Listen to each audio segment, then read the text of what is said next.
Hello. Hello. This Thank you meeting. for coming, Ali. Thank you. Hi, Shiva. Hi. We have gifts for those who are early. That's a good question. That's a good question. But like, isn't being Ali like your own, isn't it for your benefit? So That's the laughter of people who don't want to share. you're going to enjoy. So coming early won't be in vain. All right.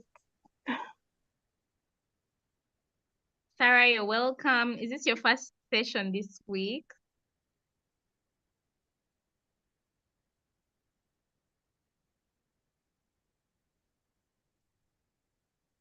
Hello, Sarah, we're hello. asking you. Yes, Hello, is no, this your no, first no. session this week? Definitely not. I've been here since the first day and I'm looking forward to the session today. Thank you so much for coming. Thank you for keeping time. Thank you, Atu.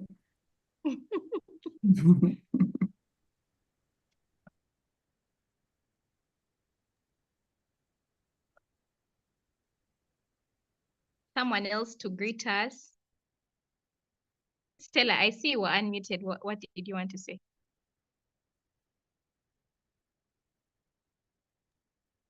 I was just saying hi.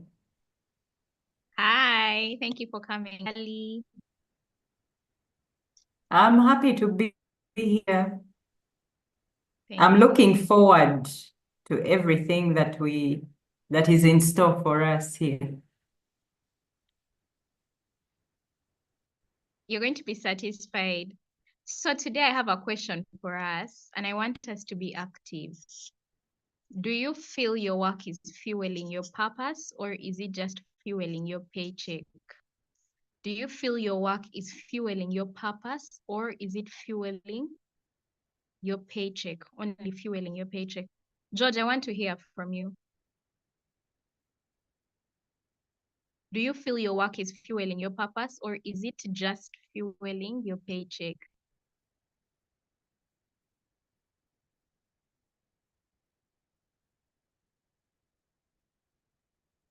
Miriam, I want to hear from you as well. I want to hear from all of us. You can type in the chat, you can unmute. Okay, Stella has said fueling both purpose and paycheck. That's lovely. Yes, I think. Sorry, I'm using both the computer and the phone. So, yes, it's both. Tell us more. Because I get to work with young people, and it's always rewarding when you see them making the right steps in life. Okay, that's really nice. And So also you the feel pay like is your good. purpose, you feel your purpose is towards working with young people? Yes. Okay, that's nice. That's nice.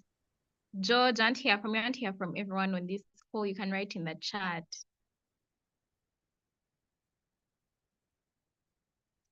Do you feel your work is fueling your purpose, or is it just fueling your paycheck?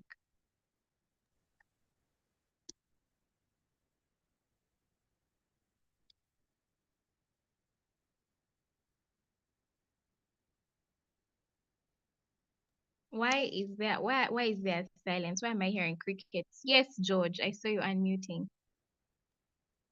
Yes, I think it partly fuels my purpose, as I work in a humanitarian organization, and I feel it is something that I need to continue doing.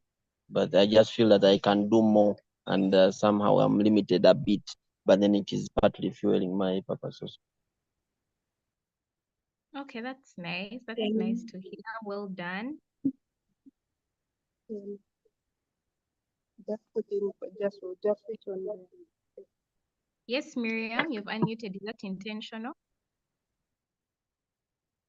Okay. No, sorry, it George, was a well mistake. done. Okay, that's fine. Somebody else?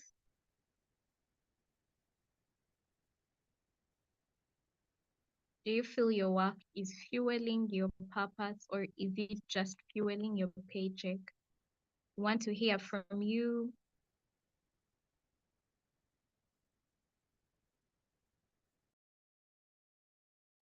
You can write in the chat.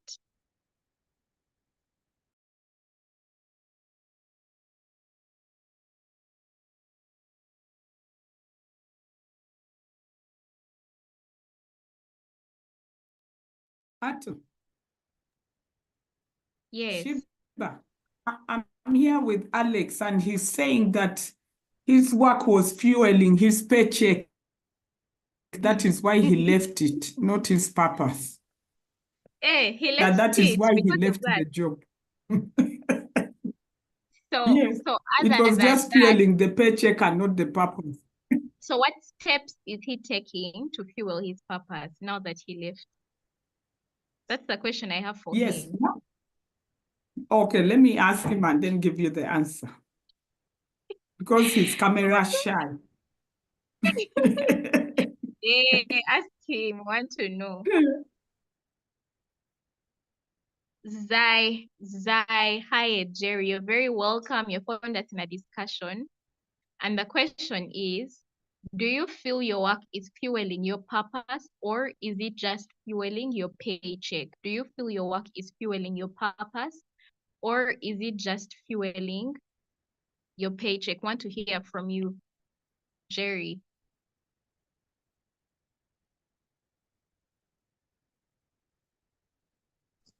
Do you feel your work is fueling? Yes, you can talk. Funny enough, when I joined the job I'm working at right now, I wasn't working for the money. I didn't know that I was going to be paid. I went there for the purpose. I went there for mentorship. So basically, it's fueling my purpose, not the paycheck. The paycheck came after. So basically, I went there for the purpose. Hong, that's really nice. That's nice to know. I think you were blessed, like you went with good intentions and you were blessed in the process. That's nice. Hong.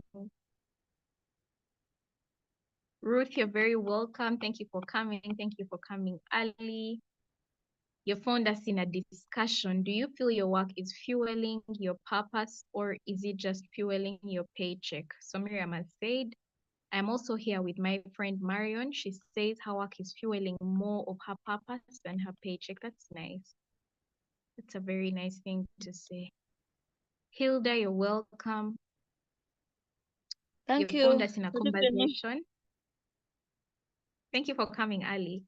So we've been talking and we're saying, do you feel your work is fueling your purpose or is it just fueling your paycheck? So you can write in the chat. Stephen, you're welcome. I'll post the question. You can write in the chat or you can unmute. It's there. Do you feel your work is fueling your purpose or is it just fueling your paycheck? To Sime, you're welcome. Thank you for coming, Ali.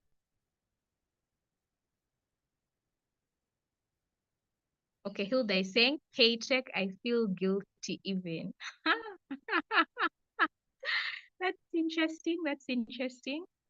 Even the feeling of guilt, but you must survive. So anyway, Maureen, you're welcome. Both the Maureen's, you're welcome. I'd not welcome the other Maureen. Athman, you're welcome. We've been in a discussion. Do you feel your work is fueling your purpose or is it just fueling your paycheck? Do you feel your work is only fueling your purpose or is it just fueling? I mean, do you feel your work is fueling your purpose or is it just fueling your paycheck? I want to hear from you. I want to hear from you. I want to hear from you. You can unmute.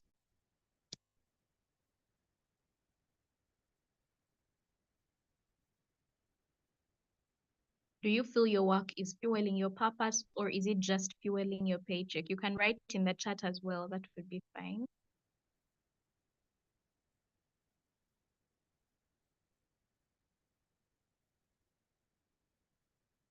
Do you feel your work is fueling your purpose, or is it just fueling your paycheck?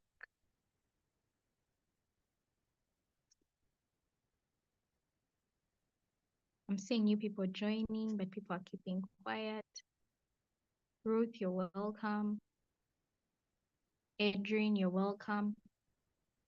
We're in a discussion. I think I've seen Philomena. You're welcome. The question is, do you feel your work is fueling your purpose, or is it just fueling your paycheck? I want one person to unmute and answer for us. Farida, you're welcome. Do you Thank feel your you. work is fueling? Okay. Sorry, Farida, would you want to answer that question? Do you feel your work is fueling your purpose, or is it just fueling your paycheck?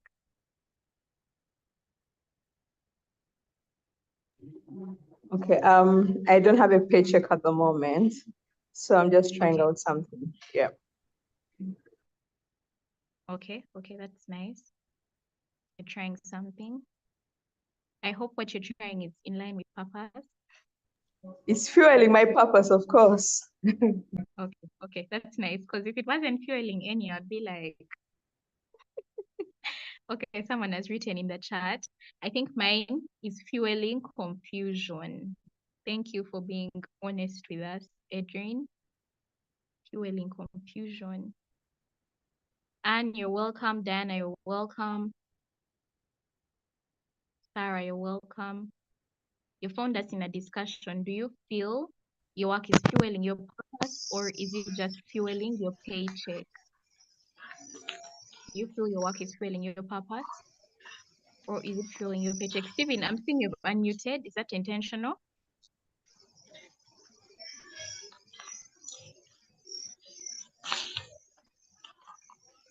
Yes, hello. Yes. You want to answer the question? Yes. Okay.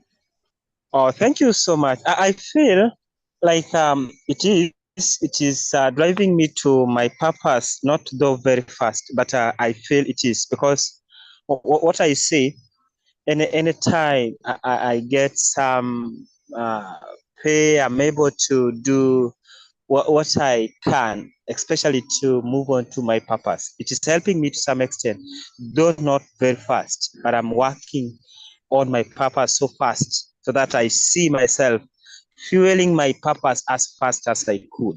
I realize that there's a lot I can do when I'm out of where I am currently. Thank you. Okay, that's nice. At least it's trying. So it's nice that you're aware that there's a deficit in some regard. So Stella has said mine is just fueling my paycheck. Stella, you're not alone. A lot of people who came before you have said the same thing. Fueling paycheck and not purpose. Maureen has translated it for us in Uganda. So if you want to go look at that, you can. You're all very welcome. Millie, you're very welcome. Liz, Joanne, you're welcome. Fiona, you're welcome. So we're having a discussion. Do you feel your work is fueling your purpose, or is it just fueling your paycheck? You can write in the chat your response to the question. Okay, so without further ado, I'm going to hand over to Jack. He has been preparing for this session, and I know we're all going to enjoy. Jack.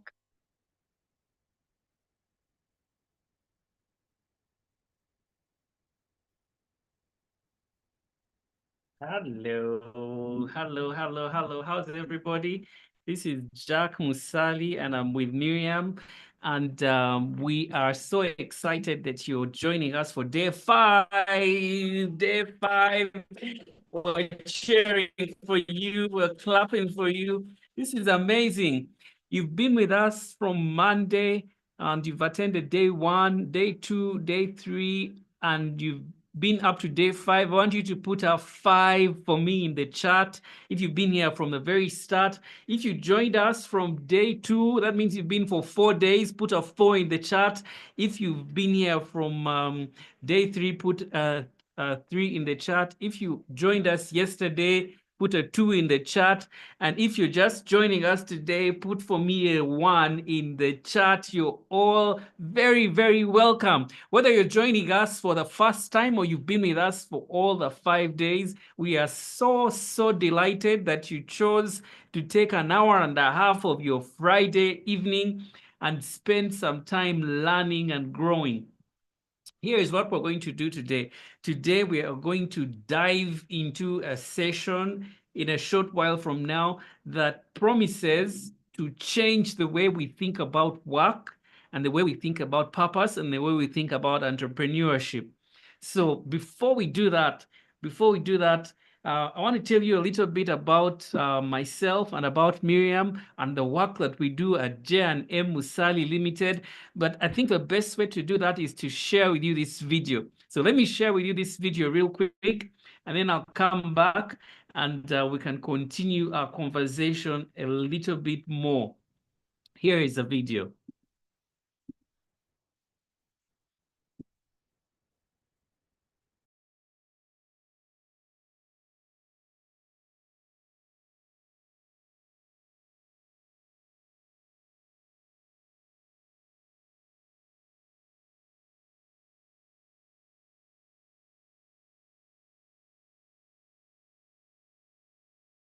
Do not let your learning lead to knowledge. Let your learning lead to action. The games that you have had fused together with the message has made it a wonderful experience. At J&M Musali, we do everything we do with a leadership bias.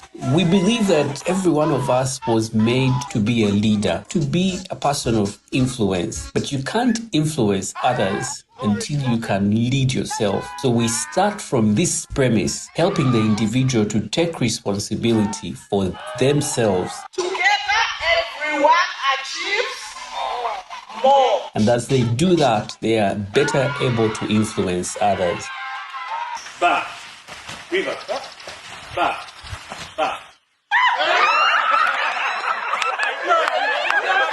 The session was really amazing. I like what Miriam was saying around what is the power of ambition. It starts with you. Please work to the best of your ability. You must be committed.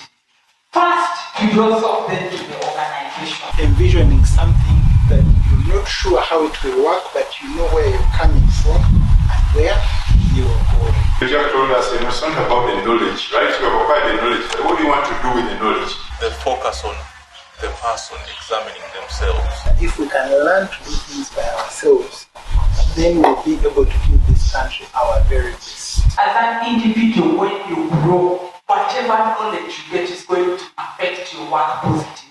It's really transformed me in so many ways. It's been engaging.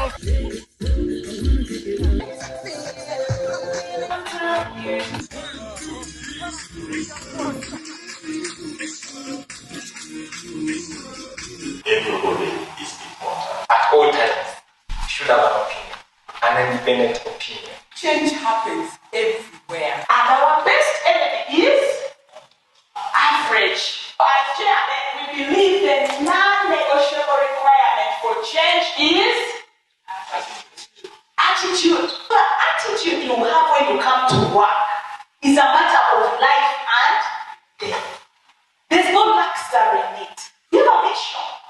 You have a vision. You're here to accomplish something great. Carry that same passion to your work. We limit ourselves when we believe that communication is only verbal. Communication. Our affiliation with the Maxwell Leadership Team, developed by John C. Maxwell, gives us access to world-class resources. It's our privilege to take and custom design solutions for each of our clients where they are. And that's what makes us different. That's what makes us unique. We brought out the passion in our staff. We in part attribute that kind of atmosphere that we've managed to create and work ethic to the trainings that we've gotten from Jack. If you're a leader of business, you're a leader of HR, and you're looking to take your team to the next level, you know we're as good as our people. You need people who are good at motivating people, and Jack can help with that. So we are good together. So it's not just a hashtag for anything. I would also like to request you to join me in appreciating the work that J&M Musali has done.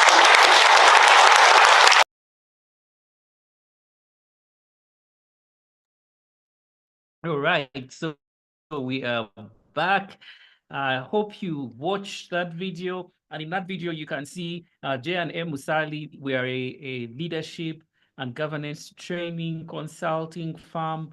We do training for boards and we do evaluation for boards. We also do training for organizations in leadership, in governance, in team building. We do team building for companies. So if you're out there and you are looking for somebody that can bring change and transformation to your organization, get in touch with us. We do one-on-one and group coaching for individuals. If you're ambitious and you're hungry and you want to grow, you want to get in touch with us. Me and the team here at J&M are passionate about helping you grow, and we'll be delighted to work with you. I see all of you putting the numbers that you've been here, the 4s, the 2s, the 1s. Thank you all for being here for 5 days, for 2 days. We are so excited that you have been consistent, because consistency is a key to success, Miriam. Exactly. Yeah, you know, John Maxwell says the secret of success is in your daily agenda. It's hidden in your daily agenda. It's the things that you do every day. Yeah. Not the thing you do one day. Yeah. It's the things you do every day that determine whether you have done this week. It's a beginning. There's an email from Jack each day with a replay. I feel like I have to watch the replays. You can watch it was the so replay. rich. I just want to go back and watch it slowly and get out my notebook again and just make sure I rewatch it. And they can share it as well, right? The You can replays? share with a friend. Okay. I'm going to modify that. I'm going to modify that. Okay, today as we get started, we started out this journey on Monday, and when we started out on Monday, we were asking ourselves, what is this whole thing about surviving to thriving? And we said some people are caught in a place where you are barely surviving, you're barely making it. And we said, if that's you, your first priority is to survive. And you want to make sure you stay alive, that you get out of that place where you barely surviving. We shared some steps that you could take. But we said also that most of us are not there. You're not going to die for lack of food. Your physical health is not at risk because, you know, the house may crumble or something may happen to you. But we get into a mode where we're thinking as if we're in survival mode that could take us to the next stage, which is where we can thrive. And then after that, we shared with you some things that you can do to thrive. Our belief is that life is tough. Life is hard. Life throws at us overwhelming, unpredictable things. That's something we cannot control. But we also believe that there is hope. Even if you're going through the darkest night, even if you're dealing with the biggest, most impossible looking thing you've ever dealt with, there is hope. There is hope because our best days are still ahead of us. And the reason our best days are ahead of us is not because of the days, it's because of us. Because we can make choices and take actions and make decisions that can lead us from where we are to a better place. And that's why I'm so excited about the session we're going to do today. Today's session is going to be a very, very, very powerful session because we're going to be talking about work, and we're also going to be talking about purpose. And we'll talk about work both in the workplace. Just to some things that I've discovered as we've been looking at some of your feedback. And I'm going to share my screen with you here real quick. So today is day five of our challenge, and I wanted to share with you some things that you've been sharing with us. Some of the people that have been writing. This is what they've been saying about their experience, and we want to hear from you. So let us know what this has meant for you. So one person said, "Wow, wow, wow, wow, wow!" A lot of wows. And they say, this has been so enriching, so profound, and so touching. Thank you, the Musalis, for sharing from your hearts. You have inspired so many souls out there, me inclusive. May God continue to use you for his glory. Thank you very much for sharing that. Another person said, thank you so much. You don't know how timely this is for me. And then someone else said, we refuse to survive. We refuse to survive. We choose to thrive. And he said, thanks for encouraging us and showing us that you can always make it if you partner with God. And then there's two others here. One says, thanks so much, Jack and Miriam and the J&M team for organizing this very powerful platform. May God richly bless you so abundantly for saving lives with powerful testimonies. Man, people can write. Thank you for writing these. I love reading these. And yesterday, someone said, this is wonderful sharing. We would have long, healthy lives if we knew this before. Many blessings, Dr. David Nsimye Bongerwa. Okay. So many other people. If you're here and what we have done this week has had an impact on you, we want to hear from you. Let us know what has happened. If you've taken action, you've done something that has started to change your life, we want to hear from you so that we also, and the team can know that what we're doing is actually having an impact. And I'm going to call up our guest speakers for today. But before I do, I wanted to share with you the people behind delivering this wonderful, amazing experience that you're seeing here. And I want you to see all the people that are on the screen. This is not a one-man effort, and it's not me and Miriam that are pulling this off and superpower people. Hardly. The team that has put this together is led by Stella Lutalo, whom you will be meeting shortly. We have Esther Tusime, we have Sarah Otim, Paul Musali is helping us with the creative and the production and making sure we're getting my brother. We have I'm the team leader. Miriam is the glue. Miriam is the one that holds everything together. So many things happening, everyone going in this direction. Miriam pulls us all together, helps us to stay on point. Agri Agbara is responsible for the photography, for the procurement.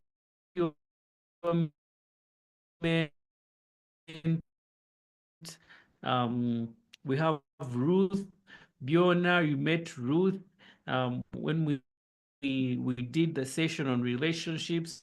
She's one of our coaches. She's also our lead encourager. Of you up. She's responsible for client relations into Thriving Happen. I want especially to thank our children, Jennifer, Mordecai, and Esther. You guys, thanks for allowing us to step away from what we do every evening and to spend the time doing this. A special mention is a gentleman called Alan Owomjisha. I want to thank Alan. Without Alan, we probably wouldn't be doing Surviving to Thriving. And the other person is Auntie Juliet Mbabazi.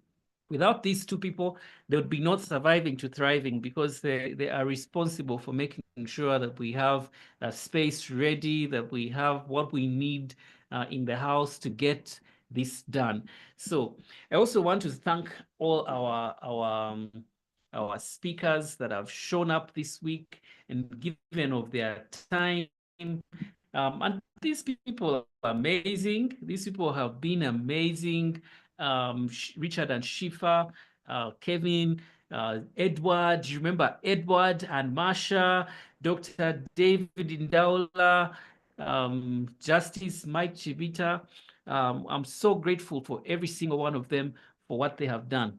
So let's dive into our session today. And I'm excited because I'm getting to introduce you to this special person.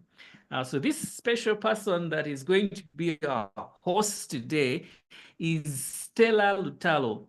Now, Stella Lutalo is, I think, one of the unsung heroes of our country. And I think I'm going to tell you why. So Stella is a Maxwell Leadership Certified Coach, Speaker, and Trainer. She has an MA in Development Studies. Stella has over 20 years experience at a strategic leadership level in the not-for-profit sector in Uganda. She's currently the country representative for Humundi, Uganda. She has extensive experience in governance, in leadership, in management, in financial resilience, and agroecology. And one of the reasons I said she's one of the unsung heroes of this country is Stella used to work with a network of organizations that was responsible for helping organizations that are grassroots organizations that then go and work with farmers and communities to help them to do what they're doing in a more sustainable way. And I think we haven't recognized the contribution that she has had on this country. Join me in welcoming Stella Lutalo, who is going to be leading our discussion today. Stella is a mother, she's a wife, Stella is a friend. Stella, I'm so proud to have you on she's Miriam's OG, and Stella has a special distinction today. Stella, I don't know if you remember this. Stella has a distinction of being the first person that hired me for a job when I left my full-time work to go and start working. So my very first job. Not only that, Stella, I used to do training for her organization, Yes. corporate governance. Yes. And she used to attend the training Jack would do in leadership. Yes. And it was Stella who said, you and Why Jack don't you must work work together? together. So And the first time she said that, I laughed. yes. And then she hired us to do leadership and governance governance. training. So So thank you, Stella, Stella, making us work making together. Chair and M come together. Yeah. So welcome with me, Stella. Very I want to special. see love come in the chat. Stella, you're very, very, very welcome. Thank you. Thank you, Jack and Miriam. I'm very happy to be a part of the J&M team. You missed to mention that. I'm a team member and very happy. I'm proudly associated. Can you hear me? Yes. Yes, we can hear you. Yes, we can hear you. Yes. Yes, we can hear you very well. Yeah. All right, so I'm happy to moderate this panel, and I'll right away introduce our panelists for today. And the topic is about career and entrepreneurship, specifically agriculture entrepreneurship, but the information also can benefit other forms of entrepreneurship that are not specific to agriculture. So I'll first of all introduce Harriet Omoding. And I'll ask her to switch on her video while I make this introduction. Harriet has of HR.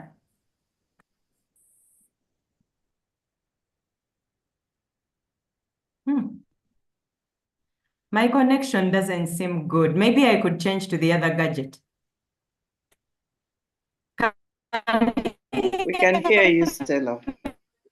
Yes, I can hear you loud and clear. It's only that I am not getting my video. And the Gen Z, Mr. Jack Musali, is not. Okay, so Harriet has over 25 years of practical experience in HR, as in everything HR. And she's experienced in diversity and inclusion promotion,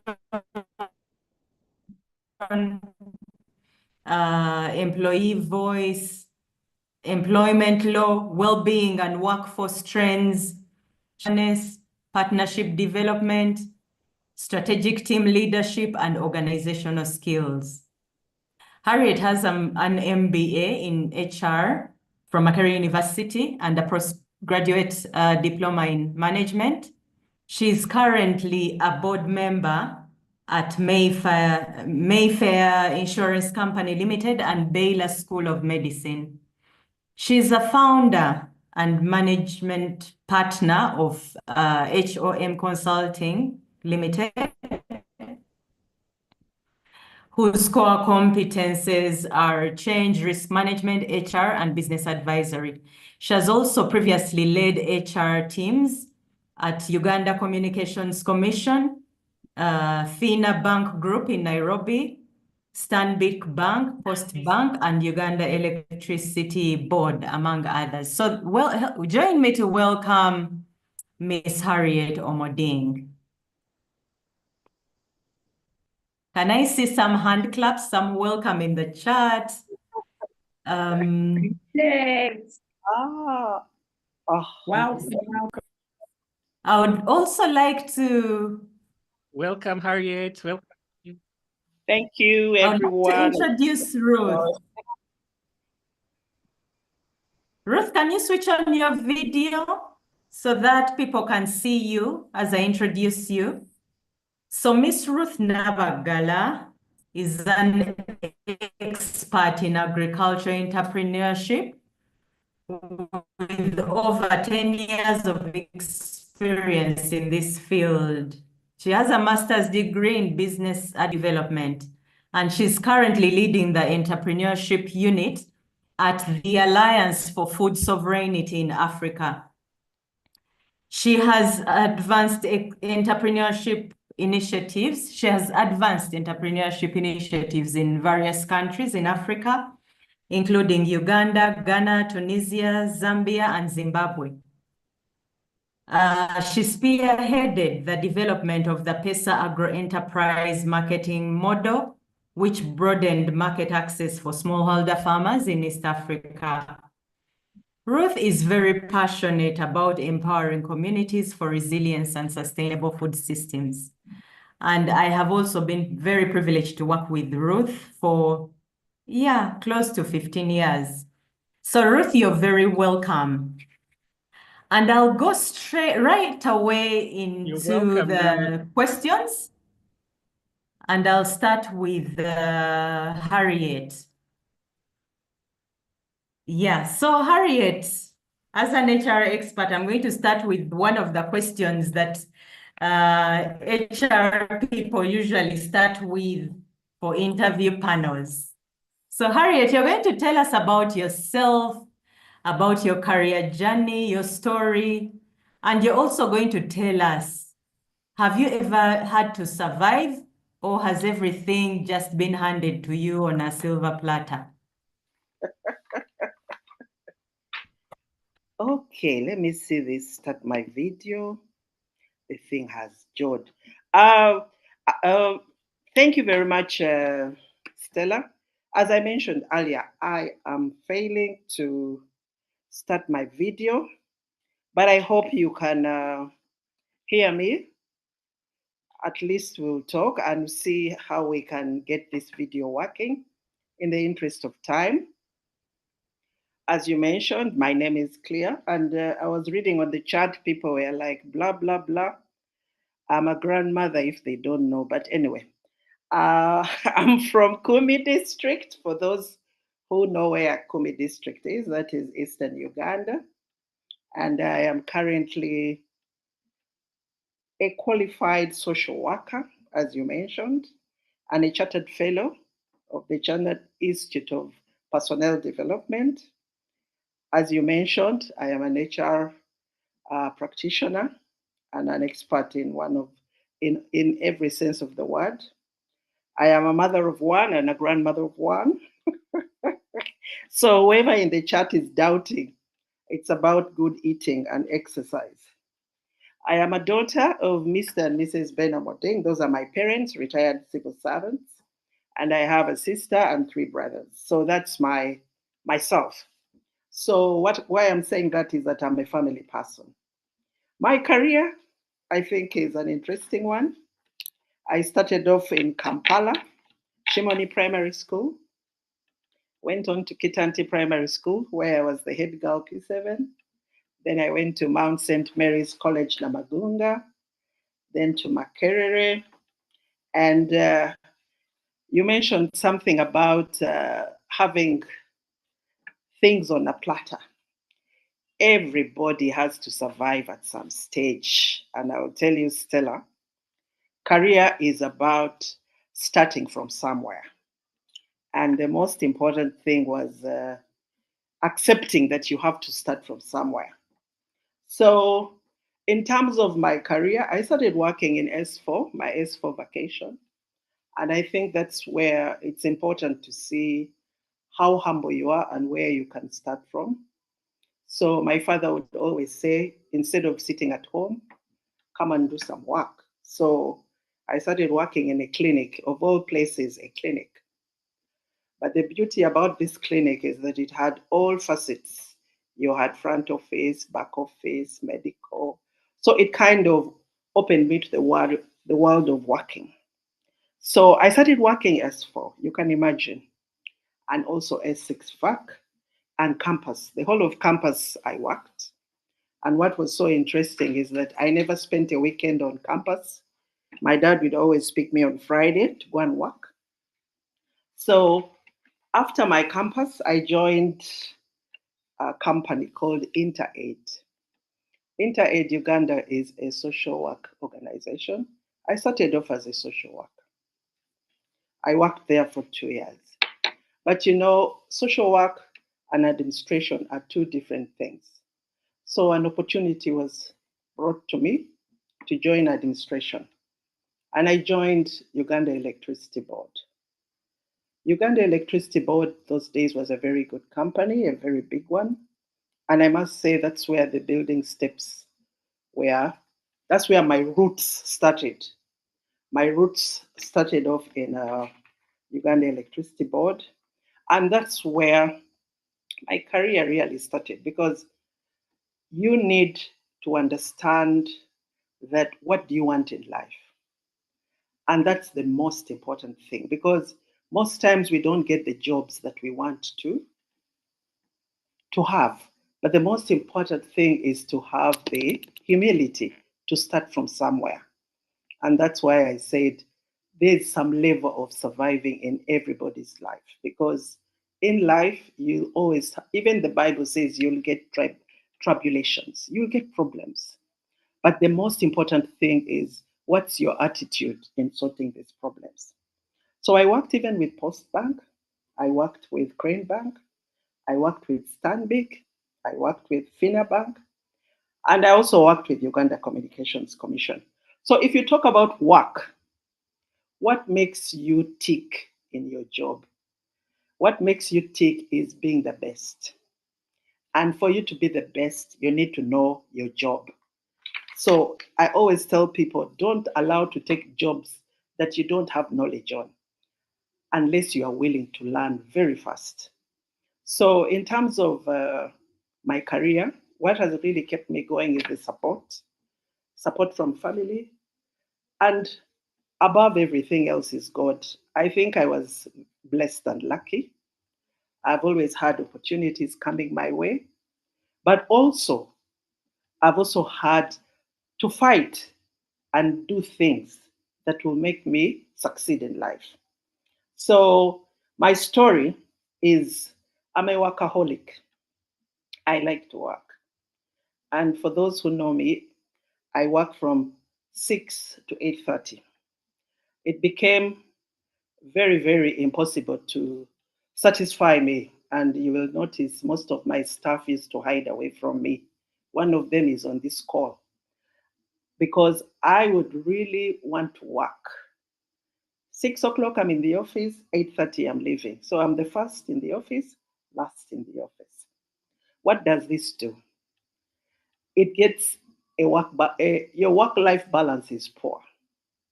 And my story is that I really neglected people at home because I was on work. I had to succeed. And yes, I succeeded. So what that meant is that I had limited social interaction. You would never see me so much into parties. You wouldn't see me socializing. And in some points in our lives, it's very important to have people around you. It's important to have friends around you. So with that workaholic aspect, I was very privileged to have my mother look after my child and my father looking after my children because I was staying with them. So in terms of work-life balance, I balanced a bit. But I think around 2019, my last job, I felt I was burnt out. I didn't enjoy what I was doing. I didn't even have what to do. And that is where I remember I walked down to Miriam. She was doing some investments and bonds and all that stuff. I told her, I've had it, I'm done. She told me, you're kidding me. You're at the apple of the jobs. Give it a while. I said, no. Tell me what I should do. She told me, okay, if you want to go, make sure you have XYZ. Make sure you have this money. I said, no problem, that money I have. So everybody thought it was a joke. So come 2019, I just walked out and nobody believed. Even nobody knew I had left. Very few people knew I had left work. And one of the things I'll tell you is the decisions we make, people fear because they don't know what's going to happen. But I want to tell you that the most important thing is to first have the leap of faith. Once you have faith, everything will work out. Because most of the times we become prisoners in our jobs because we want to hold on to something, and it is normal. It is very normal. And I used to tell my staff, when you apply for a job, remember you have to plan for your exit. So if you have that in your mind, that whenever you apply for a job, you have to remember you have to leave it. When it comes to leaving that job, it becomes very easy, but it will be difficult, but it's easy for you because you know that that job is not forever. So when I left the job, I came home and rested because I realized that I had not been with my family for over 20 years because I was working. I was making money and I made money. But at the end of the day, it was making me weak. It was making me stressed. Oh my goodness. Those who have worked in banks know how stressful a bank can be. So I was sick, but sick, that is high blood pressure. So when I left, I really had nothing to do. You won't believe it. I had opened a consulting firm, but because of conflict of interest, I didn't run it much. But I had a business my mother had started when she was looking after us. That was poultry. And if I told you that poultry is what is making me thrive, it will be totally impossible to believe because when I left, I felt like, will I survive? Will I manage? But at the end of the day, I said, I have money. With money, you will thrive. But sometimes, as Jack mentioned earlier in this challenge, if you don't have a plan, all that money can go. So losing a job, I would like to share with everybody on this call, is a normal thing. You should not look at it as though it's the last thing on earth. Because what that does is that it opens you to new opportunities. Sometimes we stick onto certain jobs because we think that's all that we have. But once you have an attitude of I can do anything, you will always thrive. So I believe, I like talking, so sometimes I may just say things that don't add up. But I think at this point, I would just like to say my story is one of starting from somewhere and thriving. Then there's a cycle because In life, if you're not consistent, you can always go back and survive. So it's important that each time you're in a survival mode, going into thriving, continuously review what you're doing. Don't relax, because if you relax, I can assure you will go back to survival mode. So I would like to stop there and then maybe. Thank you. Yeah, thank you so much, Harriet. That was quite elaborate, and you were able to touch on another question I had for you. And that question is about the situation in Uganda at the moment.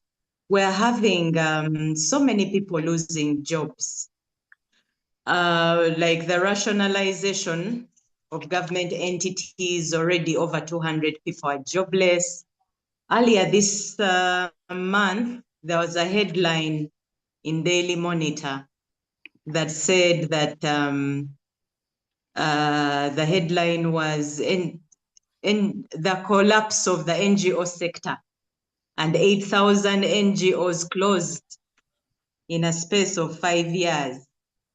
Meaning we have so many people losing jobs left, right, and center. And you've been able to touch that a bit. But there are people on this call who have lost jobs and they don't know how to survive. Can you please share some tips on how these people can survive? Wow. Tips. What I can say is that everyone can survive if you have the right attitude. What makes people collapse is when they give up. Because, hello, can you hear me? Yes, Harriet, we can hear you. Okay, I thought I was just trying to look at the time. So with the MDAs, a job is a job. And sometimes that's where we look at jobs like our everything. You know, as I mentioned earlier, when you apply for a job, just know that it will go. So the most important thing is to take advantage of the opportunities you have. Now, it's very unfortunate that some people are going to lose jobs, but I want to tell them it's an opportunity for them to look at life differently, because sometimes we enter jobs and hold on to them like it's the only thing that they have. The only advice I can give to people who are in that situation is fighting is not the solution. Because as you fight, you close any opportunities that come your way. The most important thing is to engage the people who want you to leave, because that's the best time to discuss and have solutions and what they can provide. Because another thing I want to share with you is that when you're leaving, people will be very excited to give you something to go. So that is where you become innovative. That is where you discuss. But don't get annoyed, because most times there's this tendency of why me? Why me? Why not the other person? And to tell you the truth, during COVID is when I saw that things can happen. People thought they would die, but instead they even became richer because they were forced to think outside the box. So my only advice to these ladies and gentlemen who are losing jobs is that is not the end of the world. I know I'm talking like Greek, but I've been there. I've left the job with nothing to do, but I have continued to live the life I have led when I was working. But it's also because when you have the opportunity to work, invest well. Invest and make sure you take that opportunity to do what you can, 100%. Most times we waste those opportunities and get peer pressure. We like to do things that don't add value. So with MDAs, I don't want to talk much, because most times those organizations, everybody knew that they would go at some point. So even when you joined them, you knew at some point that they are going to go. So the most important thing is for them to go and get knowledge. And I'm very glad that Ruth is on the call, because agriculture is one of the largest. It employs the largest number of people, and they have opportunities. It's just an opportunity to learn and get the knowledge. So, Stella, I can't even say that this is what you should do. When it comes, I promise you that you just have to have an open mind, and you just have to have networks. Don't feel shy to ask for help, because there's a tendency to people to lock up in their homes. They get stressed, they get depressed, but sometimes it's just to get off that high horse and look for people. By the way, when you lose a job, you'll be amazed at how much you'll be alone, but that is temporal. When you are in an office, you are very, very looked for. But when you lose a job, people are not there. But that shouldn't demoralize you. And for me, the first thing is God, because with God, everything is possible. I used to laugh with Sarah, a rapper there. She used to say, but boss, sometimes prayers will not help you. I said, you wait and see.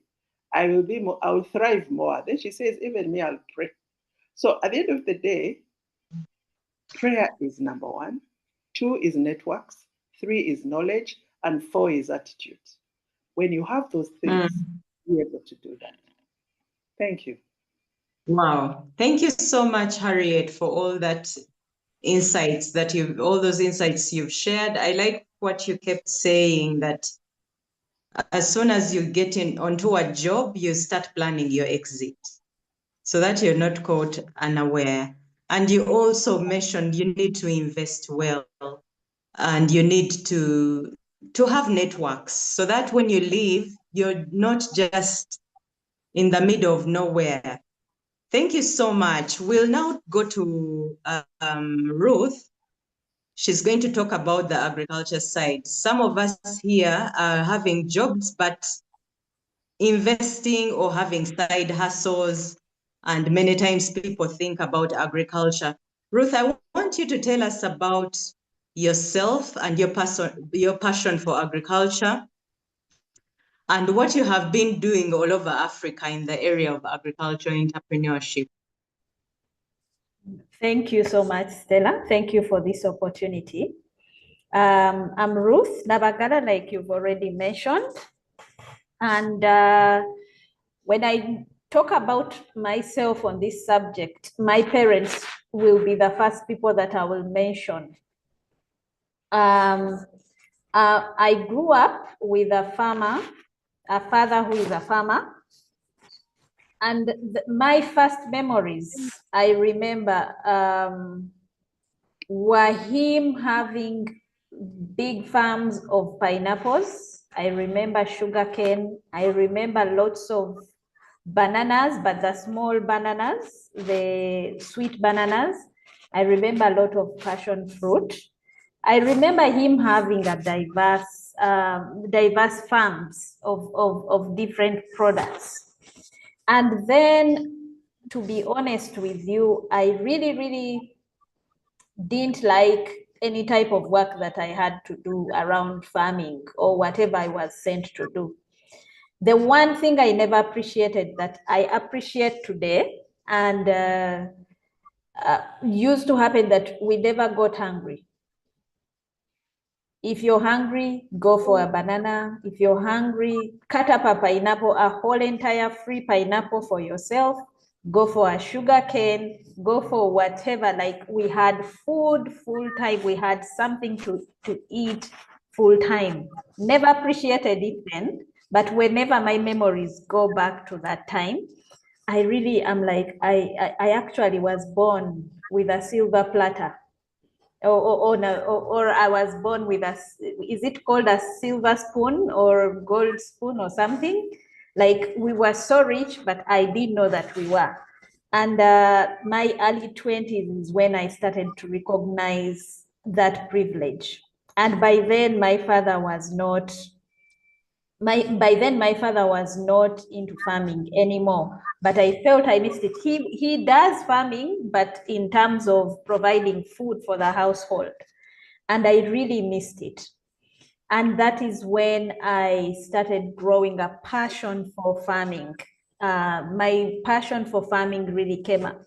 One thing I always say around people who my friends and everyone else is, at home we don't buy food. I don't know how much bananas cost. I don't know how much anything that can be planted in Uganda costs, because we never buy food.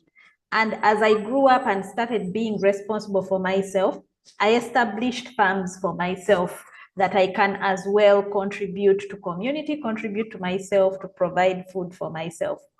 And that is when I really grew the passion for agriculture and started appreciating agriculture. This coupled with the fact that my mother, who had very good education through her life, she says it was through coffee. His parents were paying her school fees through coffee, which I know is the same story for most of your parents who are on this line. Was coffee. I was like, actually, there is a lot of potential in agriculture.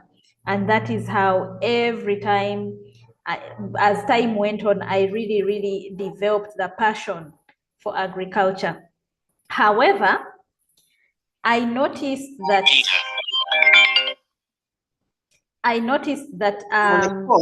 Call you back. there is a lot of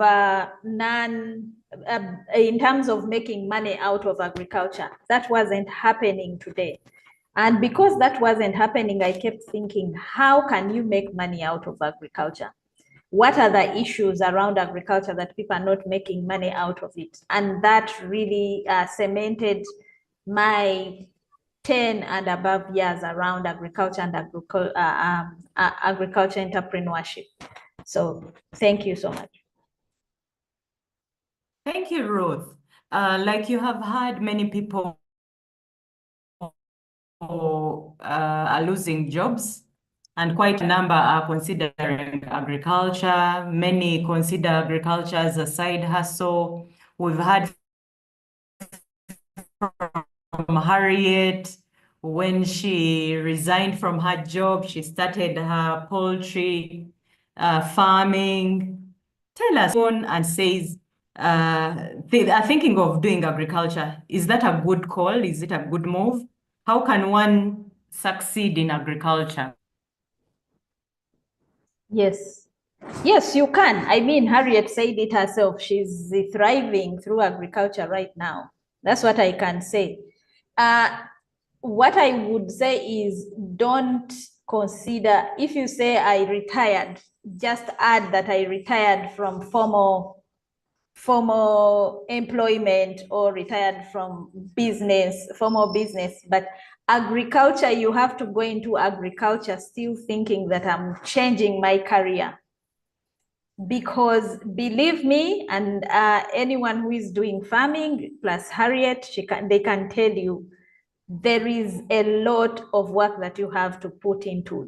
You have to engage a lot of the things that you're living in the formal sector into agriculture. There is a lot. You have to engage planning. You have to engage understanding what you're doing.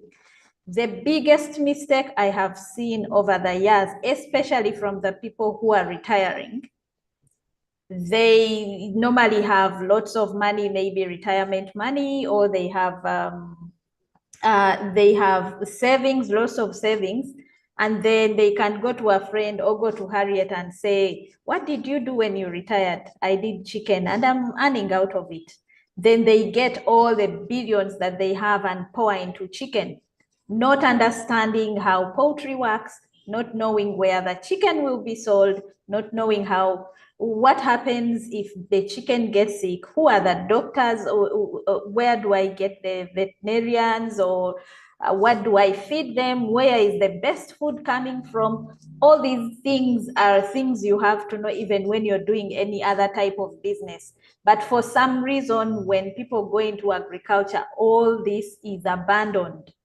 So what I'm saying is, when you're retiring or changing careers, you need to think of it as you're changing the type of work that you're going to do. You're not giving up on working.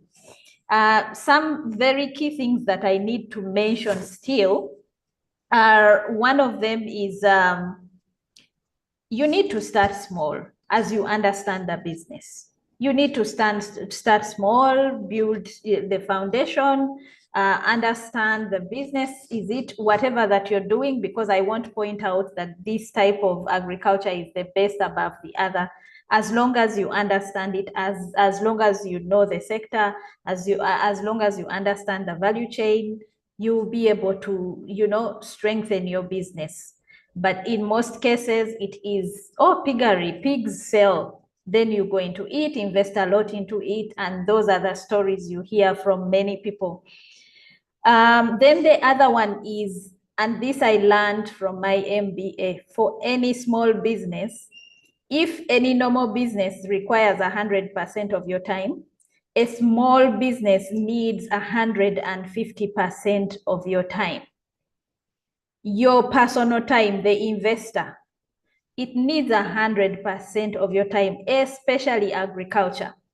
I could give a story. I had maize. I planted a farm of maize. Growing up well, the farm was doing very well. Rain was helping. It was raining. And then I went away, as we do phone call farming, I went away for about a week. And when I returned, all my maize was halfway, like in terms of half, it was eaten by the armyworm. And that was just in 1 week. And even when I used to make phone calls, no one used to report that the armyworm is distracting the maize, which is not the case for the farmers that stayed close to their farms, because they attacked an armyworm crop by crop. Every crop they found that was affected by the armyworm, they would uproot it. They really fought. You remember that time when the armyworm really was a big problem in Uganda. So in 1 week, I lost everything. So in agriculture, because of the risks that could happen to it, it needs 150% of your time as an investor, or whoever is in it with you has to have big stake in it, that it hurts them as much as it would hurt you to be in the business. So treat it as any other business. Only this time, give it 150% of your time, or else it is the stories that we are hearing, people giving up on agriculture because they treated it as a side hustle, yet it requires a lot of your time. Thank you.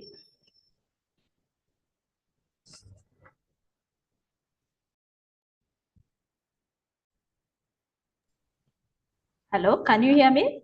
Thank you. What do you say about people? Yeah, maybe it's my connection. About what do you say about people who have it as a side hustle? Because they can't then have 150%. Is it a good idea to engage in agriculture in with my, I think by blood I'm a teacher, and I like explaining situations with examples. I'll give you an example of my side hustle. And from this story, it's a long story, but I'm going to make it very short. From this story, you can pick the lessons and what I learned out of it. So one time I got in my early 20s, very, very early 20s, I got the idea that local chicken are great, not even the poultry of the other chicken. I was like, local chicken, great enterprise. Let me start it. I bought 300 chicken. I still had formal work. I was working somewhere, and the money I was getting out of as salary, I put into local chicken. Bought 300 chicken. Yes, that's the only thing I knew about chicken. Where to buy the chicks. That's all I knew about chicken. So everything else I learned as I was doing, taking care of the chicken. So what did that mean? Wake up very early, feed the chicken. So spend the whole day away from the chicken, hoping that the people at home will help me feed the chicken. and report to me in the evening, then come back, continue my work and everything. Now, because it was a side hustle, it needed to be closer to me.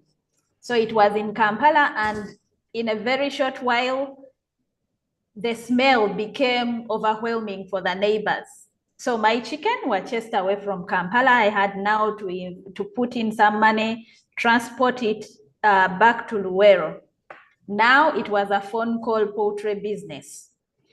The food the chicken would eat in Kampala, it doubled while in Luwero, because they kept calling me, food is gone, food is gone. I don't know where it would go. But the chicken were growing smaller. The chicken were dying more while in Luwero, yet they have more space in Luwero. The chicken were dying more in Luwero than they were dying here. So a lot of issues happened to the chicken that in the 7th month, I gave up, sold the chicken.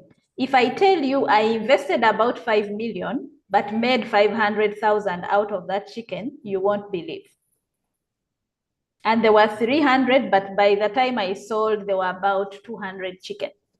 So I don't know if you've picked any lessons out of that, but I don't believe that it as a side hustle would be a very good idea unless the people you're working with have as much stake in the business as you do. That means if probably the people who are taking care of the chicken were earning from the sales or earning from the eggs, if you promised per 100 trays, 3 of them are yours, probably if I had told them that, probably they would take better care of the chicken. But these people were like, they will pay me either way. They will pay me if the chicken die, if the chicken are fed or not fed, or even if I ask for more feed and sell it to other village people. So it as a side hustle is something that I would not advocate for unless you have very good and clear monitoring, or the person you're working with has as much stake as you do in the business. Okay. Yep. Thank you so much, Ruth. It's very clear. Close monitoring is key. Bold and underline monitoring, because you can't not give it time. It won't give you the money that you're expecting. Let's quickly go back to Harriet. Harriet, I'll ask 2 questions. One, this person is maybe above 35, yeah, and 40, 50 working. I feel threatened by the Gen Zs. They seem to be coming after my role. How can I survive? There's that scenario, Harriet. There's also another scenario of how do we prepare our young people for the job market. There are young people on the call today. They usually use AI for everything, artificial intelligence for everything. They are not thinking anymore. How will they survive? Wow. Harriet, over to That you. is very interesting. I think Gen Z are a very, very important lot for us. And tell your friend she should not be feeling threatened by the Gen Zs, because Gen Zs will coexist with all kinds of classes of people. They will coexist with the Gen X, they will coexist with the baby boomers. The most important for me even to tell us, because me, I'm one of the Gen X, if you don't learn from the Gen Zs, you are going to lose out on a lot. So this lady should instead look to learn from the young people. And the young people should be patient.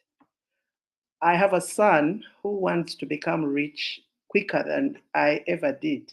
He feels he will make his money, become rich, and then life will go on.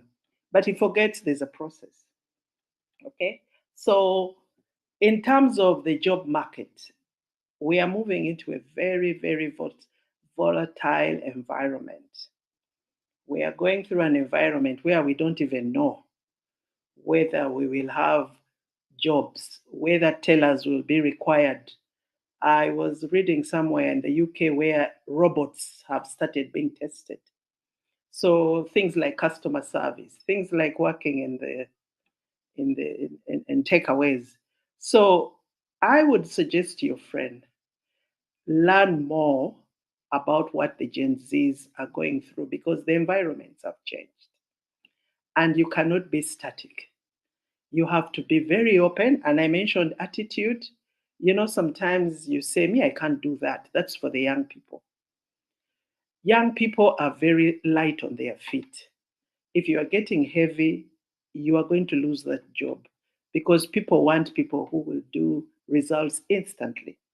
So young people are coming and they are coming with a vengeance. They are not like us. With us, if they told us, wait 6 months or 2 years or 5 years, you'll get that promotion. A Gen Z wants it tomorrow. And I can assure you they will get it because they really work triple hard. You heard Ruth say when you work in agriculture, sometimes you have to work 200% or 150%. These Gen Z are very, very hardworking. Now, the young people, I want to tell them that they need to understand what they want because sometimes they don't understand what they want. And once they know what they want, the next thing is to have the positive attitude. Because if you have a job that is giving you negative impact, a Gen Z won't stay in, but a Gen X will stay and wait and see. So their characteristics are one of, I need to succeed no matter what. And the job markets are becoming limited. You find most of the Gen Zs are going to do their own business because for us, we would look for jobs until we are tired. But the Gen Zs are going to be innovative. And to me, I need them in the business because they actually give new ideas, innovative ideas.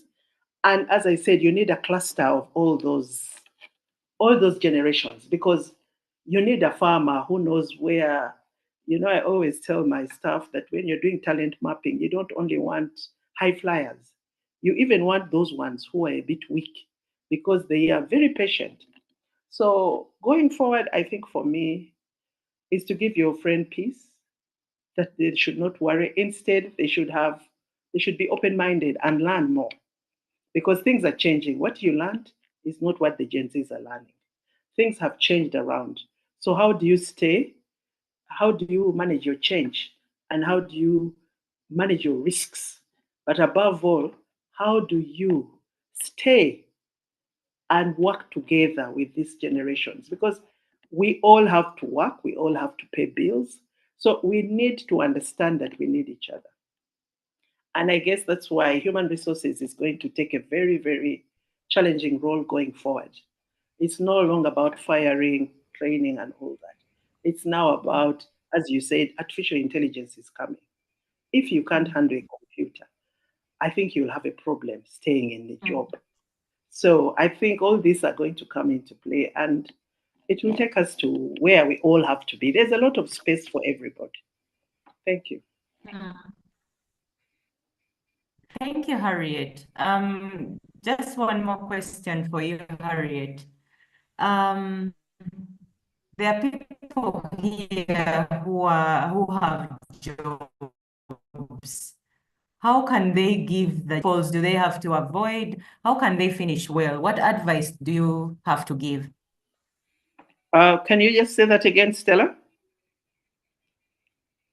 How should people give their jobs the best they can? What pitfalls do they have to avoid? And how can they finish well on those jobs? Wow. Okay.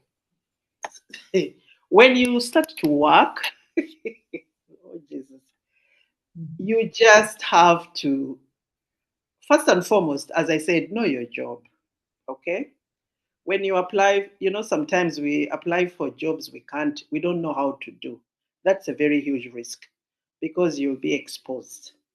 So these days, we want to get jobs to pay our bills, and it's normal.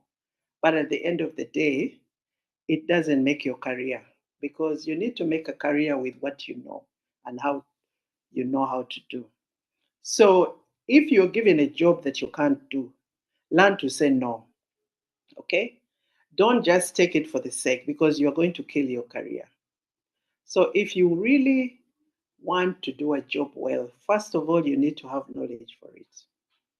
And you have to be prepared, if you don't know, to learn, because we need to learn and rerun. Because to me, learning is a continuous process. Even myself, I need to unlearn certain things because I was trained differently. Things have changed. So I'll be forced to sit in a class and listen to a 25-year-old, even if I know all that he's saying, but I want to understand what is he doing that I don't know. Now that takes humility. You have to be humble. So your last question was about what did you say? I didn't hear that one very well. The last one. Oh, sorry, I was finishing well. The last one was finishing well. Finishing well is first and foremost to understand that your culture, your values are supreme. You know, when you're sacked from a job, it will be it's a mark that goes on your life forever. If you have to finish well, you have to be willing to learn. You have to be willing to listen. But above all, you need to accept when you have made mistakes. Because in the workplace, we have people who just want to thrive on others. And at the end of the day, they actually are backstabbers. I would like to use that word. So if you're a backstabber, you will never finish well. You need to be a team player. You need to be able to listen to your boss. I know sometimes we have a scenario where the bosses are not easy to work with, but a boss is a boss. If you don't agree with the boss, you should actually find a way of how to engage. So finishing well also is about trusting that you are good and you do not feel that you are forced to do anything, that you enjoy doing your work. Most people don't finish well because they get greedy and they steal and they lose it halfway. Most people don't finish well because they join the wrong groups. There are people who just want to use them. Some people don't finish well because they get annoyed. They feel that they don't need to go through the ladder sometimes. So integrity, very important. Attitude, very important. But above all, willing to learn. And learn and relearn. It's a process. I would share a lot of things, but my stories, I signed so many documents, as an HR, so I might share things which might not be confidential. No, I think what you've shared is very relevant and very applicable. Thank you. And Thank you. I know you have so many years of experience in this, and we appreciate all the tips. Thank you so much, Harriet, for that. And thank you, Ruth. If anyone has any quick questions, you can post in the chat. And Harriet and Ruth will respond either in the chat, or if you can raise your hand. We have about just 3 minutes in case anyone has a burning question. But as you post, one more thing for Ruth. You've talked about the poultry, you've talked about maize, I think, something around crop. But can you tell us what is trending in agribusiness? What should people focus on that will bring maximum returns from their investments? Yeah. Yes. Now, in terms of trending, I wouldn't go into crops because that mistake has been done over and over the years. I mean, we know the vanilla story. Someone said vanilla sells, and then everyone planted vanilla, and by the time vanilla got onto the market, the prices had fallen, people got stuck with vanilla, and most people are cursing vanilla. And yet those who didn't give up now are benefiting quite a lot from vanilla. So I wouldn't mention the crops or products specifically because someone would curse poultry, and yet Harriet is really thriving on poultry. Someone would say, no way, I would never go into Matoke. People have built houses and houses for through Matoke and everything. What I would talk about that is really trending today is diversification of agriculture. In terms of having more activities around your farm, that is diversifying, going beyond having diversified crops, look into animals while you have Matoke, while you have products that are coming out, you're going into processing, you're diversifying. And the thing that I'm really seeing that is really becoming very common, especially in the central, is agrotourism. You have a farm, you've designed it in a very good way. Many people are curious about agriculture, and they would pay a certain amount to actually come and visit your farm and see how things are done. If you have a unique way of doing things, there are many people who don't know how agriculture is done, how coffee looks like, how a cow looks like. So agrotourism has become a very, big thing around farms. So how do you diversify your farm? Something else that I've seen that is really taking place is use of social media to market your things. What are you selling? How are you using social media?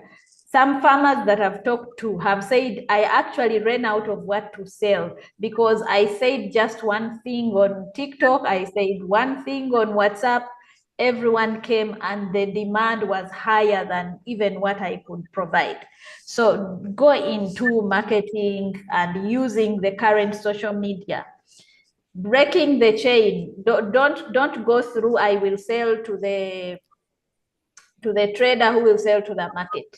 The trend is now look for the consumer so that you get as much out of your product as possible.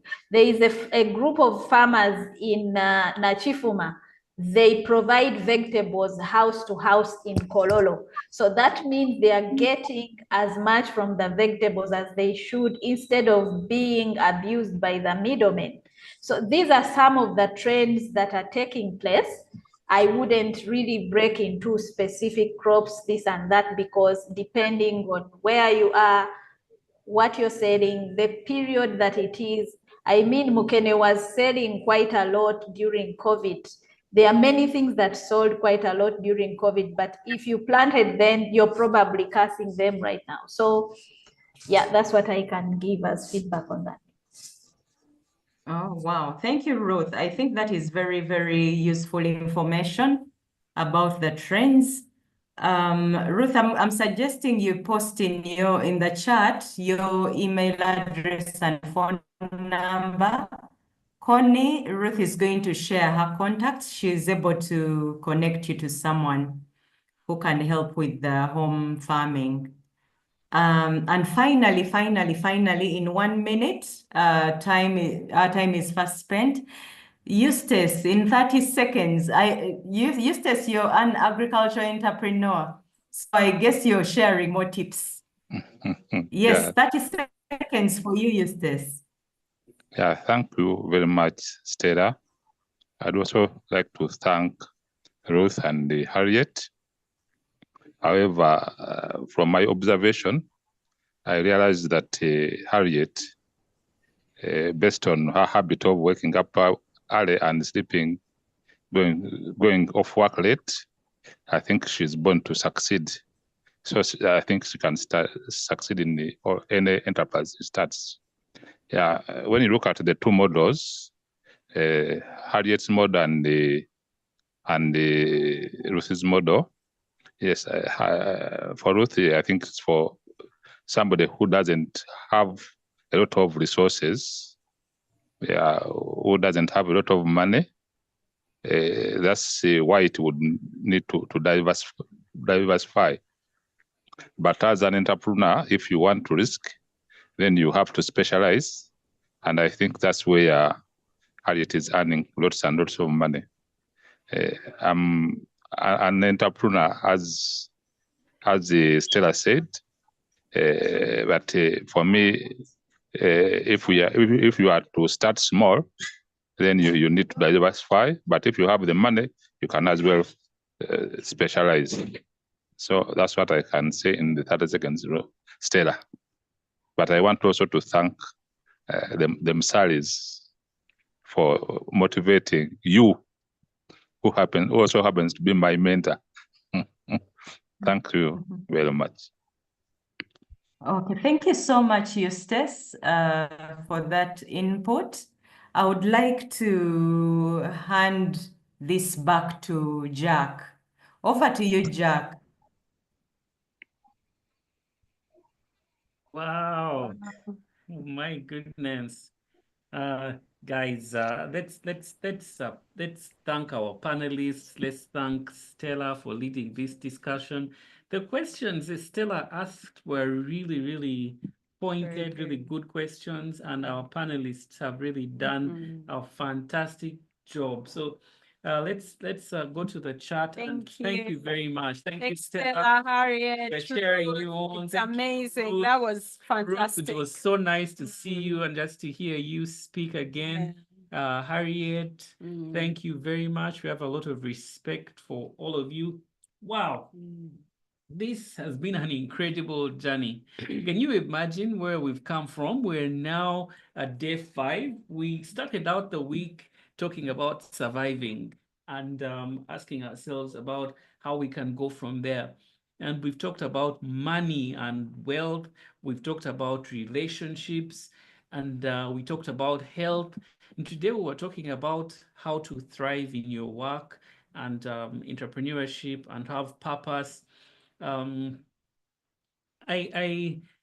we come to this time, I just wanted to ask if you could do me a favor and give us some feedback. So what I'm going to do is I'm going to put on the screen a QR code and a site that you can go to and give us a sense of what this experience has been like for you. Okay, let's we're going to do that right now. Before we begin to wrap up our session here. So if you can see that on the screen, you can use the QR code and it will take you to a place called menti.com, and you can just help us and respond to the questions that are there real quick. Or you can just go to the site menti, menti.com, and type in the code 31167704 and respond to the questions. They give us a sense of what this experience has been like for you. It's an anonymous poll, so feel free to tell us what you have gained from this. Let me know if it's working. It should be working.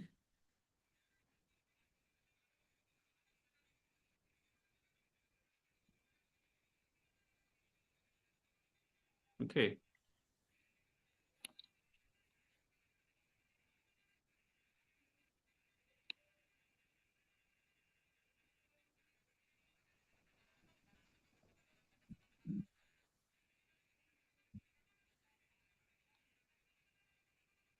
All right, okay.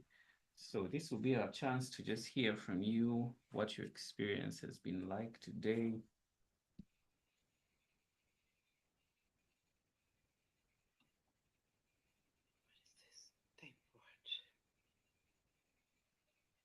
All right. All right.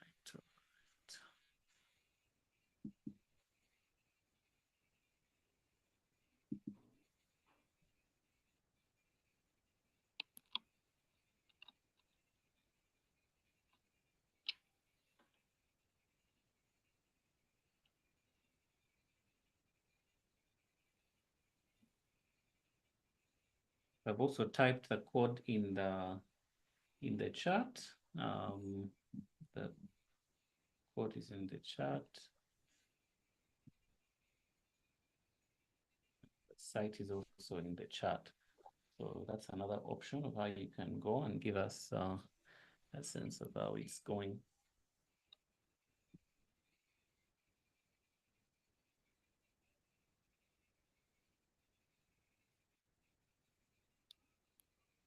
All right.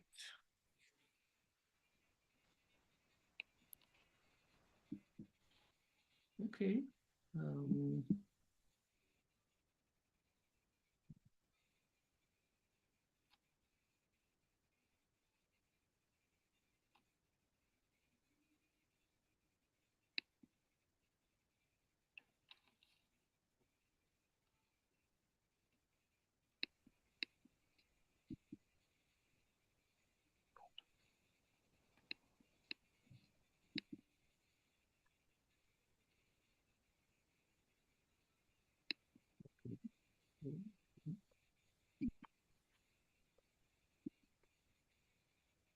Yeah, we are so grateful for all of you that are going there.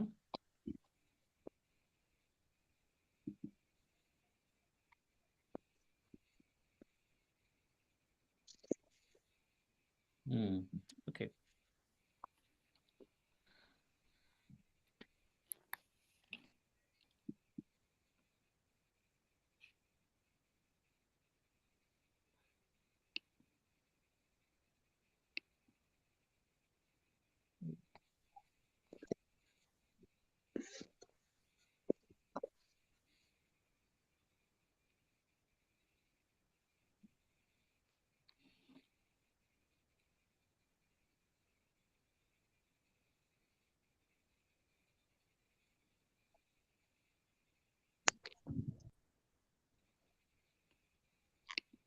Okay.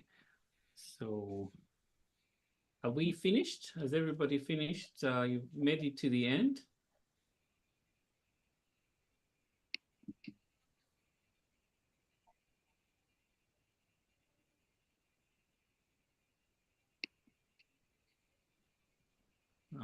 Let's see. Stella, are you still there? Can you still hear us?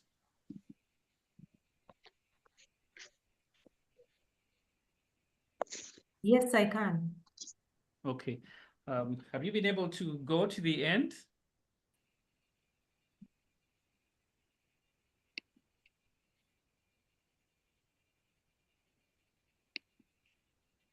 Almost. I'm almost there. Okay. All right. Okay. We'll give you a few more minutes to just get there.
All right.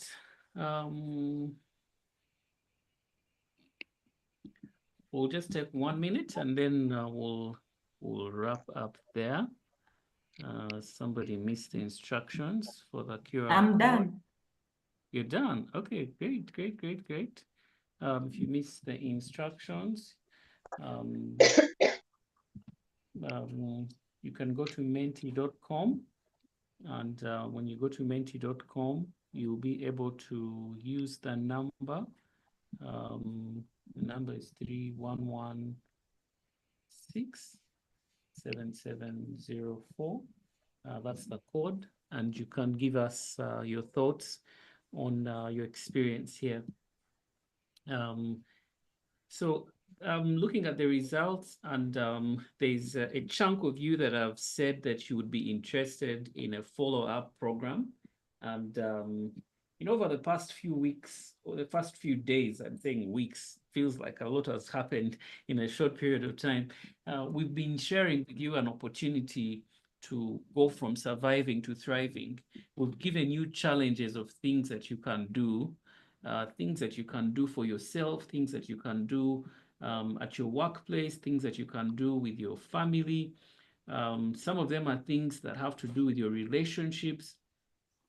And today, what I wanted to do is to make this announcement, and there's somebody who came specifically for that announcement, and you're the one I'm looking for. I know this is probably not going to be for everybody here, but I see there's 58 people that are on today. We started out a much larger number, and as we go through the week, some people fall off and become busier, and other things take their attention, but you have stayed through to the end.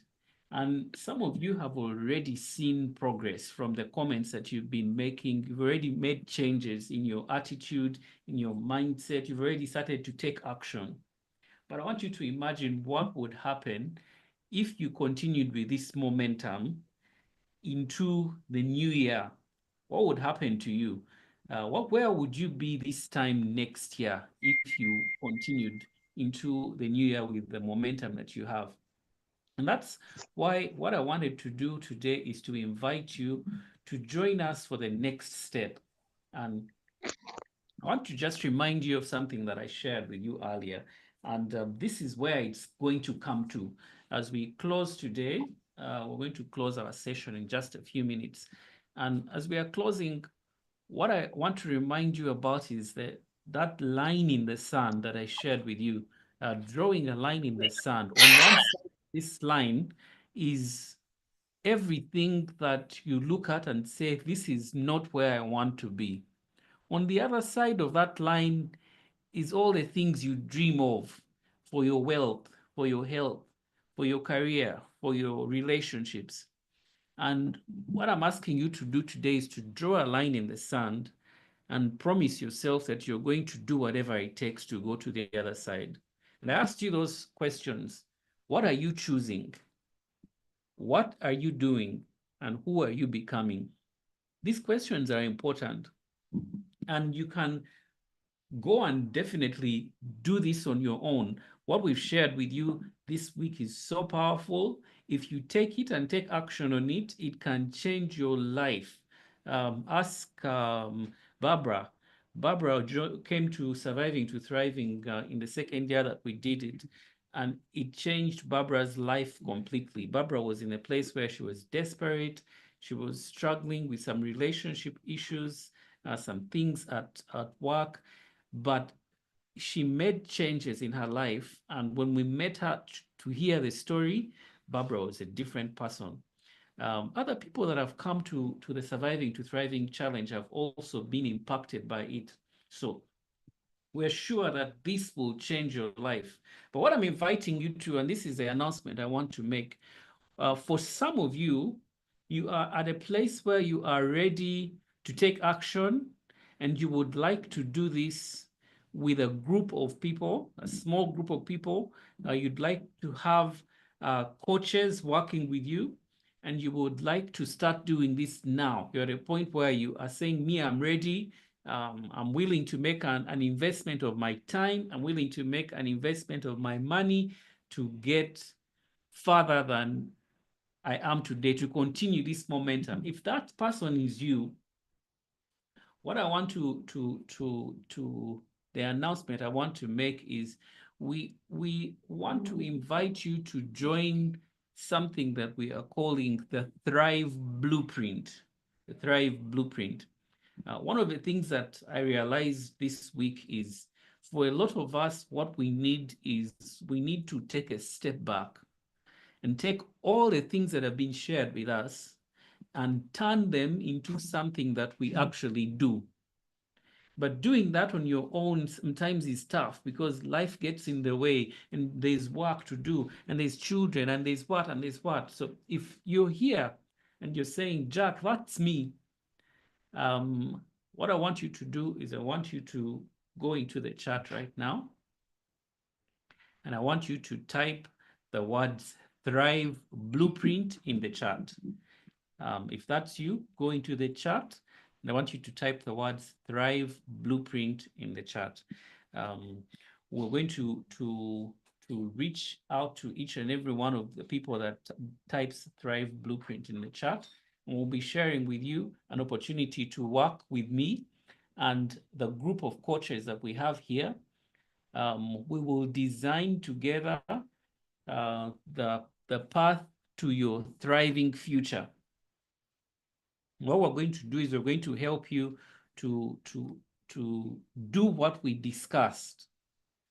So you can go and do it on your own, and definitely if that's where you are, please go. But if you're a person who says, I need to work with someone, I am willing to put in the time before this year is over, we would like to help you to design the path to your thriving future.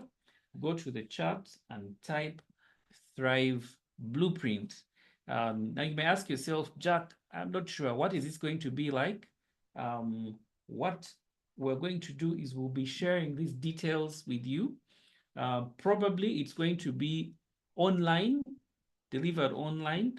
Most likely it will be in a small group setting. There may be opportunities for us to do some one-on-one. There will be a cost for this program. We've offered the Surviving to Thriving Challenge free, but there will be a cost for doing this. What the cost will be is something that we will be sharing. But I'm going to put out a number right now. I'm going to put out a number right now. And what I'm going to say is everyone who responds today, we will put that number for you at 1 million shillings only. 1 million shillings only for us to work together over the remaining portion of this year. We'll fix the dates and we'll work with you and with a group of coaches here to help you design the path to your thriving future. So when you go into 2025, you're not still where you are. You're not guessing. You are actually ready to proceed with us.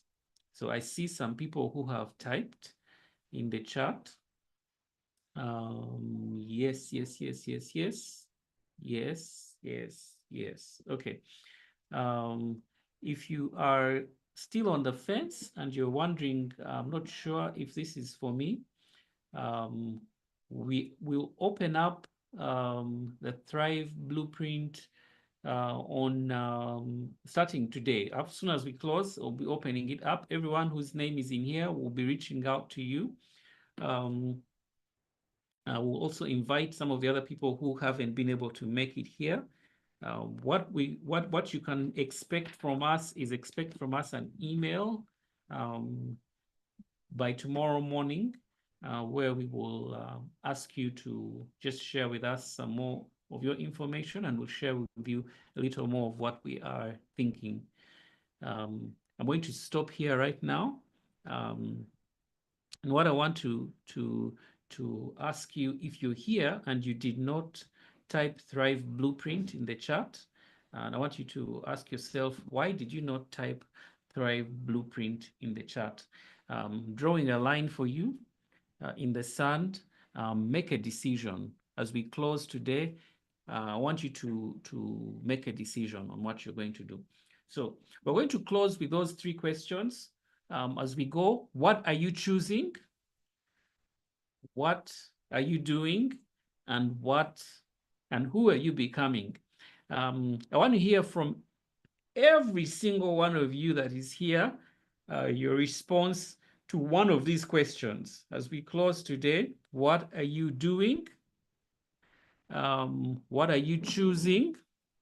And who are you becoming? So what I want you to do is, if you're typing Thrive Blueprint, you can definitely continue typing Thrive Blueprint. But what I want you to do is to go into the chat and either write, I choose, to respond to the question, what are you choosing? Or I will, to respond to the question, what are you doing? Or I am, to respond to the question, who are you becoming? Yeah? So everyone is going to go and type I choose, or I will, or I am. So let's all go to the chat right now, and this is how we will close. Thank you for being here. Thank you for giving us some extra time. I know we're supposed to close at 8:30, but today is the last day. Thanks for being here. Thank you so much. People are typing I choose statements. People are typing I will statements. And some people are typing I am statements. So when you type I am, add there something. I am, for example, I am more intentional. This is who I am becoming. I am more purposeful and more focused. I choose to thrive. Okay, yes, I like that. Okay, I will join the Thrive Blueprint. So let's everyone type. I want to see all 54 of us typing in there. Yes. I choose to thrive instead of just survive. I like that. I like that. I choose to step up and be proactive towards the future I've always desired. My goodness, I like that's a very powerful statement. That's a very powerful statement. I choose to get out of survival mode, and I am thriving. Very good, very good, very good. I'm becoming a better me. I am becoming a better me. I choose to be a better version of myself. These are very powerful, very powerful. I choose to get into thriving mode and being intentional about growth. Thank you very much.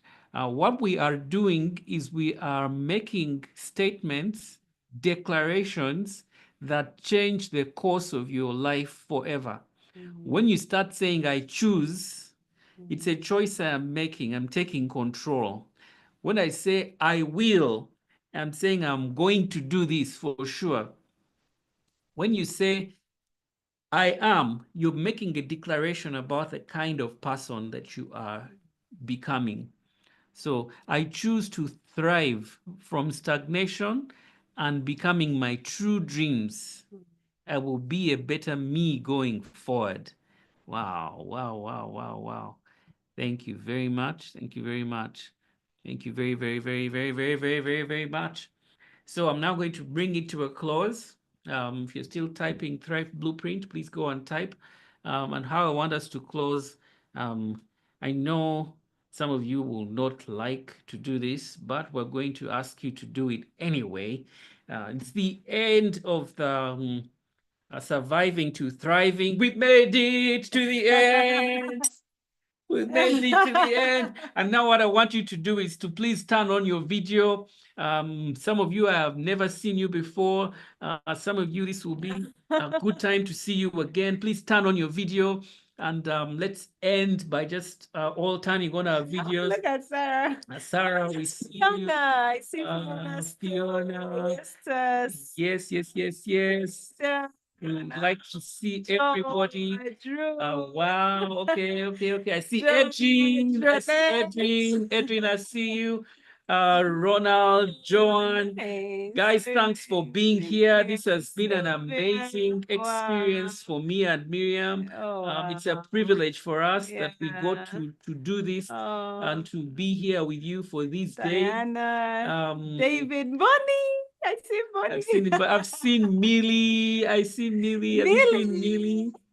Millie, we're so excited, so glad that you're here. Wonderful. Thank you for being Farida, George, Sylvia. I see Sylvia.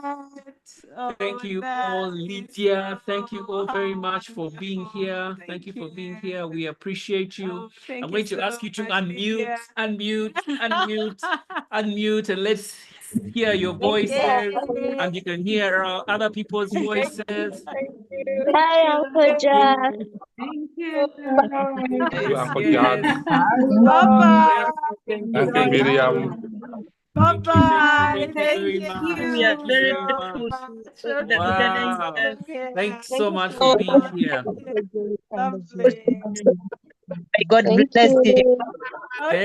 Thank you, Diana. Wow.